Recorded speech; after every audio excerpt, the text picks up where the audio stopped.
বুঝলে বউ, আজকের রাতটা আমাদের জীবনের একটা বিশেষ রাত, কারণ আজকে আমাদের বিয়ের রাত। এই রাতটা জীবনে একবারই আসে গো। সেটা তো জানি।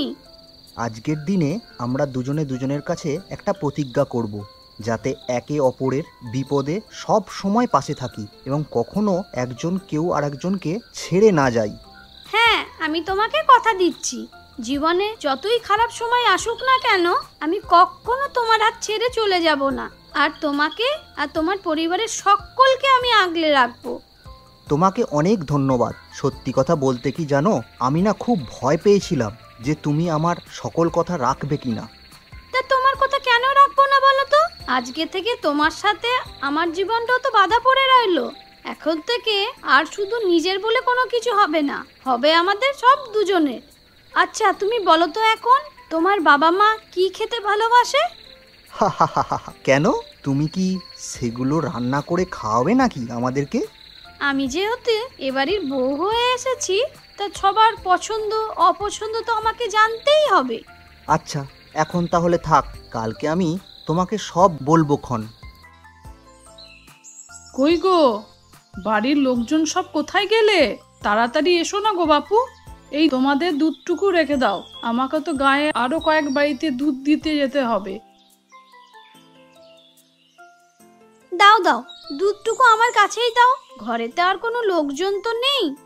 আরে, এ তো দেখছি আমাদের নতুন বউ। তা নতুন বউ, তুমি কেমন আছো? আর তোমার কেমন লাগছে আমাদের গাঁ? তোমাদের পুরো গা তো এখন ঘুরেই দেখা হয়নি। এই তো আস্তে আস্তে একটু সময় হলে বের হব। তোমাকে দেখতে তো খুব সুন্দর নতুন বউ। এই নাও দুধের জায়গাটা, তাড়াতাড়ি করে তোমাদের ভাগটুকু একটু রেখে দাও। আমি আবার গায়ের কয়েকটা বাড়িতে দুধ দিই কি না, তাদের সব ছেলেমেয়েরা দুধ খেয়ে স্কুলে যাবে। হ্যাঁ, তা তো তুমি যাবেই। তোমার সাথে আজকে আমার প্রথম দেখা, প্রথম আলাপ হওয়ায় আমি কি তোমায় খালি মুখে যেতে দিতে পারি বলো তো? তুমি বরং আমার ঘরে এসো, একটু জল মিষ্টি খেয়ে যাও তো। কি বলছো গো নতুন বউ, তোমার মনটা তো দেখছি অনেক বড়। তুমি অনেক সুখী হও নতুন বউ। ধন্যবাদ, আশীর্বাদ করো। চলো এখন ঘরে চলো তো দেখি।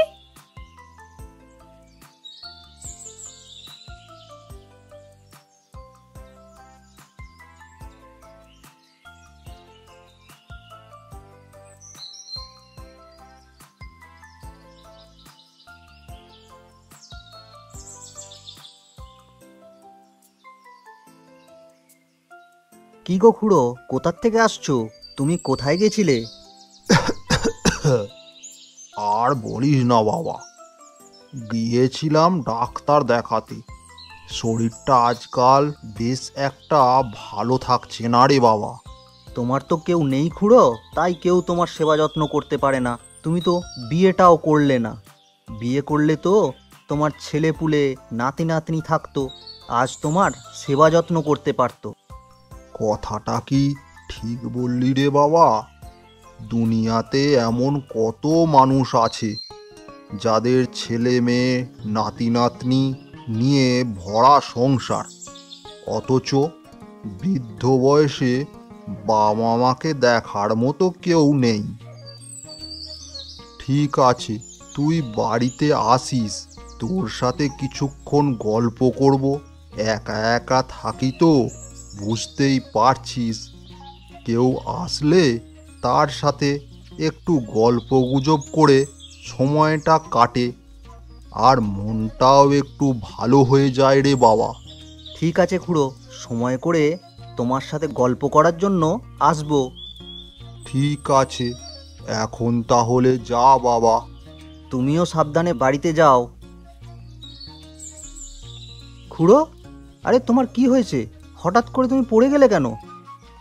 হায় হায়, এ তো দেখছি জ্ঞান হারিয়েছে। খুড়োর বাড়িতেও তো কেউ নেই। আমি বরং আমার সাথে করে খুড়োকে বাড়িতে নিয়ে যাই, পরেরটা পরে দেখা যাবে। আচ্ছা তুমি কি শুরু করেছো আমাকে একটু বলো তো? কই বউ, আমি আবার কি শুরু করলাম? খুলে বলো দেখি, তাহলে বুঝতে সুবিধা হবে। কেন তোমাকে আবার খুলে বলতে হবে কেন? তুমি কি ছোট খোকা নাকি? তুমি কি কিছুই বুঝতে পারছো না? নতুন বিয়ে করে বউ নিয়ে ঘরে এসেছো, আর তারপরের দিনই কোথা থেকে এক বৃদ্ধকে ধরে নিয়ে এসেছো। এখন আমি আর তুমি কোথায় একটু গল্প গুজব করে সময় কাটাবো তা নয়, অসুস্থ বুড়োকে সেবা যত্ন করতে হবে। এইভাবেই করে কি সময়টা পার করব? গল্প গুজব তো করবেই, তাতে তো কোনো সমস্যা নেই। আর তার জন্য রান্না বান্না আর সেবা যত্নটা করবে কে শুনি? আর তুমি তো সারাক্ষণই ঘরের বাইরে থাকো, ঘরের সব কাজ তো আমাকেই করতে হয়। আবার তার সাথে এই বুড়োর সেবা যত্ন, খাবার দাবার সময় মতো মনে করে ওষুধ খেতে দেওয়া, এইসব আবার আমার একদম আর ভালো লাগছে না। সুমনা, তুমি দয়া করে এভাবে কথা বলো না। দেখো, খুড়ো তো বুড়ো মানুষ। আমার বাবা মা যদি সুস্থ থাকতেন তাহলে তো তাদের সেবা যত্ন করতে হতো আমাদের। খুড়ো ছোটকালে আমাকে অনেক আদর করত, ঠিক আমার বাবার মতো। আজ যদি আমি তার অসহায় সময়ে তার পাশে না থাকি তাহলে তো খুবই লজ্জার কথা গো, তাই না? তুমি ধরে নাও যে তুমি আমার বাবা মায়ের সেবা করছো, সেটা মনে করেই কয়েকটা দিন কাটিয়ে দাও। খুড়ো সুস্থ হলে আমি তাকে তার বাড়িতে ফিরিয়ে দিয়ে আসবো, আর তারপরে না হয় সেখান থেকেই আমি তার খোঁজ খবর নিয়ে আসবো। কবে সুস্থ হবে এই বুড়োটা কে জানে। ততদিন পর্যন্ত আমার কোনো শান্তি নেই, যত সব।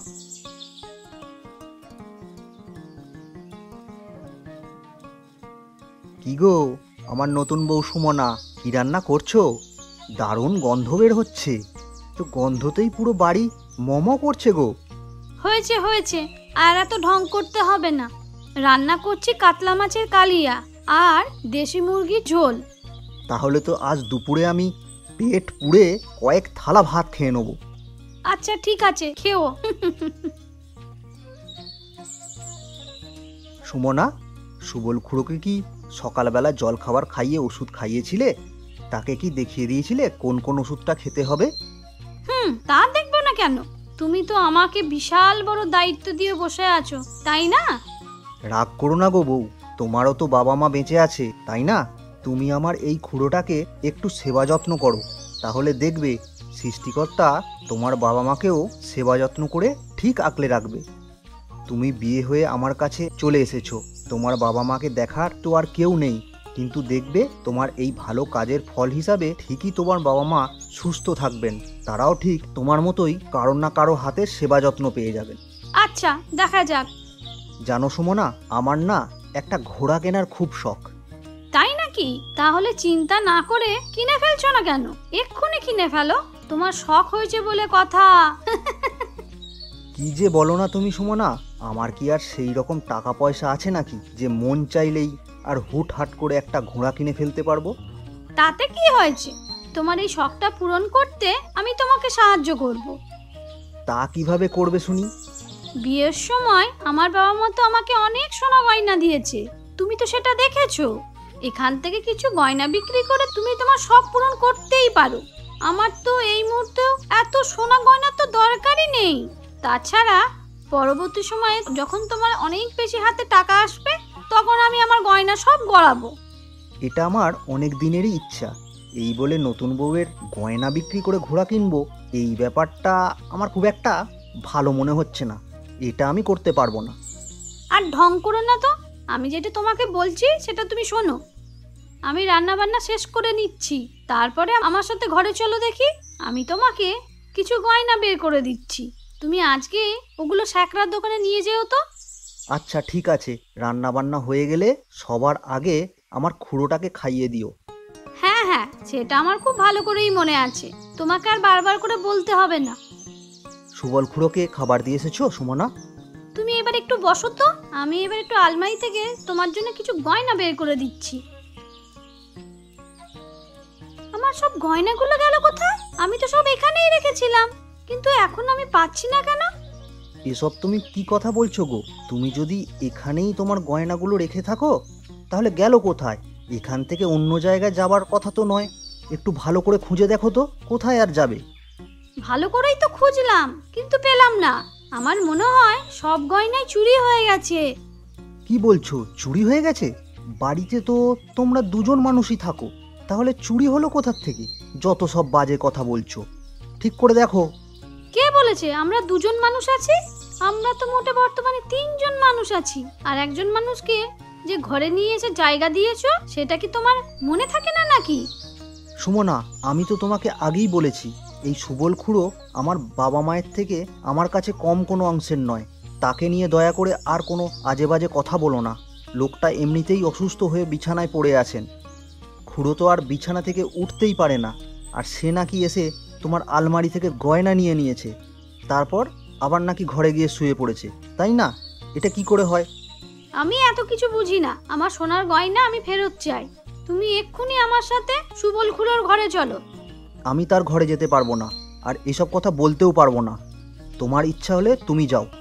আমি তোমাকে যেতে বলছি, কিন্তু আমার সাথে তোমাকে যেতেই হবে। চলো। খুড়ো, ও খুড়ো, তুমি কি ঘুমিয়ে গেছো? আমরা দুজন এসেছিলাম তোমার সাথে একটু কথা বলতে। হ্যাঁ রে তপন বাবা, আয়। আমি ঘুমাইনি, এই তো জেগে আছি। বল, কি বলবি বল। খুড়ো, কিছু মনে করবেন না। আমরা ঘরে 3 জন মানুষ আছি, এর বাইরে তো আর কেউ নেই, তাই না? হ্যাঁ বৌমা, তো তাতে কি হয়েছে? আমাকে খুলে বলো তো দেখি। আসলে খুড়ো, আমি আমার বিয়ের গয়নাগুলো খুঁজে পাচ্ছি না। আমি তো আমার সব গয়নায় আলমারিতেই তো রেখেছিলাম। তা ভালো করে ঘরের সব জায়গা খুঁজে দেখেছো তো মা? সব জায়গায় দেখার তো কোনো প্রয়োজন নেই। আমি রেখেছিলাম আলমারিতেই। তাহলে ঘরের সব জায়গায় অকারণে কেন খুঁজতে যাব? তাহলে গয়নাগুলো গেল কোথায়? আমি আপনার ঘরটা খুঁজে দেখতে এসেছি। আপনার কোনো আপত্তি নেই তো? কি বলছো কি বৌমা? তুমি আমার ঘরে খুঁজে দেখবে? এটাও শোনার বাকি ছিল। সৃষ্টিকর্তা, এসব দেখার জন্য, শোনার জন্য আমাকে বাঁচিয়ে রেখেছো তুমি। সুমনা, এসব তুমি খুব বাড়াবাড়ি করছো। এগুলো রাখো তো এখন।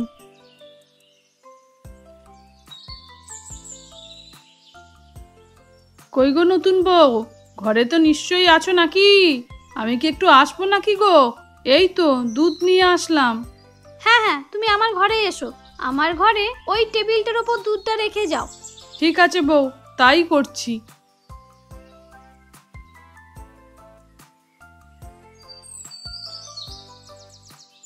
আরে নতুন বউ, তুমি এসেছো? তোমরা একটু দুয়ারে বসো, আমি খুশি হয়ে তোমাদেরকে একটু দু চোখ ভরে দেখি। আমরা তোমার ঘরে গিয়ে বসতে চাচ্ছি। আচ্ছা ঠিক আছে, চলো তাহলে ঘরেই বসো। তুমি তো তোমার ঘরটা খুব সুন্দর করে সাজিয়েছো গো। কিছুদিন আগেও তো তোমার অবস্থা খুব করুণ ছিল। স্বামী সন্তান নিয়ে তুমি ঠিকমতো 3 বেলা খেতেও পারতে না। তোমার স্বামী তো অসুস্থ, কাজবাজও করতে পারে না। তুমি তো লোকের বাড়ি বাড়ি গিয়ে গরুর দুধ বিক্রি করে তোমার সংসার চালাও। কিন্তু আজ তোমার ঘরে এত পরিবর্তন হলো কি করে গো? সবই হচ্ছে ওপরওয়ালার দান। এতদিন পরে হয়তো তিনি আমাদের দুঃখ সহ্য করতে না পেরে একটু মুখ তুলে তাকিয়েছেন। তা তুমি হঠাৎ করে এইসব জিজ্ঞেস করছো কেন? ঘরে তো দেখছি অনেকগুলো পাটের তৈরি ব্যাগও রয়েছে। খুব বড়লোক শৌখিন মানুষের কাছেই এই সব ব্যাগ দেখতে পাওয়া যায় ঘর সাজানোর জন্য। তুমিও তো দেখছি আজকাল তাদের দলেই পড়ে গেছো। আমি কি কাছে গিয়ে ব্যাগগুলো দেখতে পারি? দূর থেকে দেখছো যখন, দূর থেকেই দেখো না, এত কাছে গিয়ে দেখার কি দরকার? ও তাই নাকি? এই তো আমার সব সোনার গয়নাগুলো। এখানে এইসব গয়নাগুলো এসেছে কিভাবে? কিভাবে এসেছে সেটা বুঝতে পারছো না? আমি তো এতদিন এসব খেয়াল করিনি, কিন্তু সকালে যখন তুমি বললে তোমার ঘরে গিয়ে দুধ রেখে আসতে, আর গোয়ালিনী ঠিক তোমার ঘরে গিয়ে দুধটা রেখে আসলো, তখন আমি বুঝলাম তুমি প্রায়ই হয়তো গোয়ালিনীকে তোমার ঘরে প্রবেশ করার ব্যবস্থা করে দিয়েছো। তুমি এদিকে তোমার কাজ করতে ব্যস্ত থাকতে, আর তোমার ঘরে সে তার কাজে ব্যস্ত থাকতো। তার মানে আমার ঘরে সে কি আবার কাজে ব্যস্ত থাকে? তার মানে হচ্ছে তোমার ঘরে ঢুকে তোমার জিনিসপত্র চুরি করে, আর এটাই তার কাজ। এই কাজেই তোমার ঘরে ব্যস্ত থাকে। এখন বাড়িতে গিয়ে দেখো আর কি কি চুরি করেছে। না না, আমি তোমাদের ঘরে আর কোনো কিছু চুরি করিনি। এই সব গয়নাগুলোকে দেখে আমি তো লোভেই পড়ে গেছিলাম।